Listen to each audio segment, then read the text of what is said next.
15 ব্যক্তি ও 5 প্রতিষ্ঠানকে স্বাধীনতা পুরস্কার তুলে দিলেন প্রধানমন্ত্রী। দেশের 15 জন বিশিষ্ট ব্যক্তি ও 5 প্রতিষ্ঠানকে স্বাধীনতা পুরস্কার 2026 পদক তুলে দিয়েছেন প্রধানমন্ত্রী তারেক রহমান।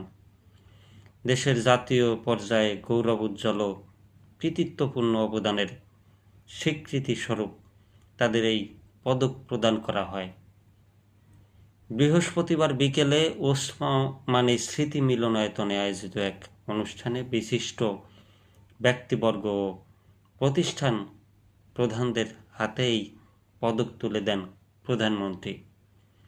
এবছর স্বাধীনতা, গণতন্ত্র, নারী ও শিক্ষা সহ দেশ গঠনে সার্বিক অবদানের জন্য প্রয়াত প্রধানমন্ত্রী খালেদা জিয়াকে স্বাধীনতা পুরস্কার দেওয়া হয়েছে। খালেদা জিয়ার পক্ষে স্বাধীনতা পুরস্কার গ্রহণ করেন নাতনি জাইমা রহমান।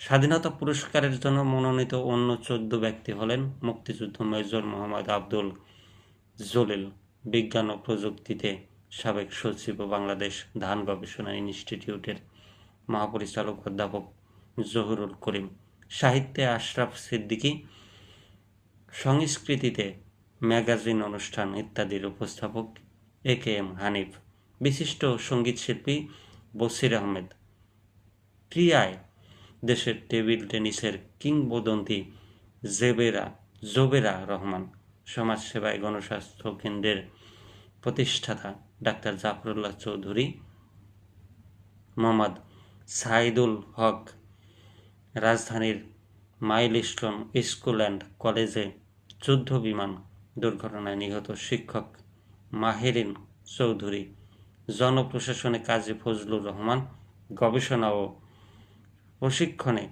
মোহাম্মদ আব্দুল বাকি, অধ্যাপক MA রহিম ও অধ্যাপক ডক্টর সুকুমল বড়ুয়া এবং পরিবেশ সংরক্ষণে প্রকৃতি ও জীবন ফাউন্ডেশনের চেয়ারম্যান এবং চ্যানেল আই এর পরিচালক আব্দুল মুকিত মজুমদার।